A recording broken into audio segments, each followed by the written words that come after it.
ఎప్పుడూ చేసేలా కాకుండా కాస్త డిఫరెంట్గా ట్రై చేసిన ఒక స్నాక్ ఐటెంని మీ ముందుకు తీసుకువచ్చాను. అదే అటుకులతో చేసిన చీజ్ బాల్స్. నమస్తే, నేను Harinmani. Welcome back to my channel Harinmani's kitchen. ముందుగా ఒక బౌల్లోకి 1 కప్పు అటుకులు తీసుకుని బాగా కడిగి పక్కన పెట్టుకోవాలి.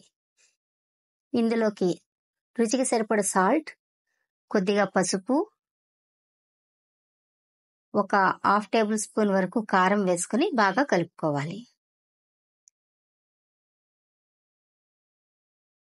అటుకుల్ని నానబెట్టకూడదండి, మనం కడిగితేనే ఆ తడికి మెత్తగా అయిపోతాయి.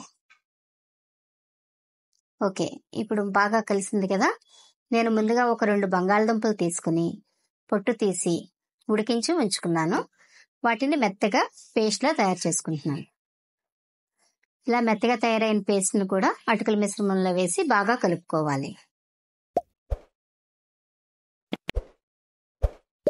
ఇప్పుడు సన్నగా తరిగిన పచ్చిమిర్చి, ఉల్లిపాయ ముక్కలు కూడా వేసుకుని కలుపుకోవాలి.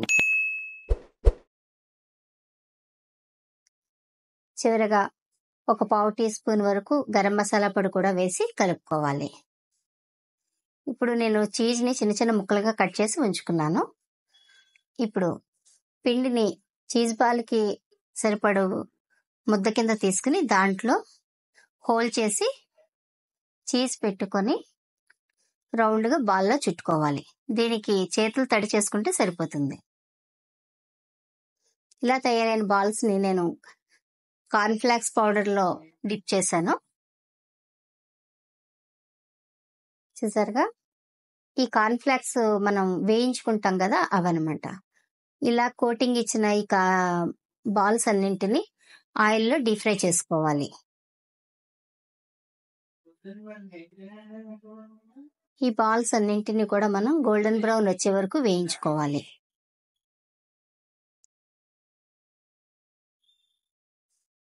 చూసారుగా, గోల్డెన్ బ్రౌన్ వచ్చేసినాయి.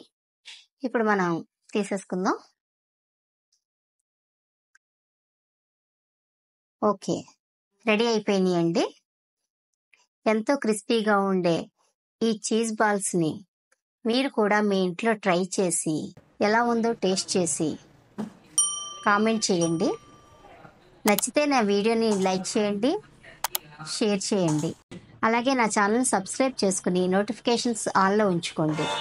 మరిన్ని రుచికరమైన వంటలతో మీ ముందుకు వస్తాను. Thanks for watching.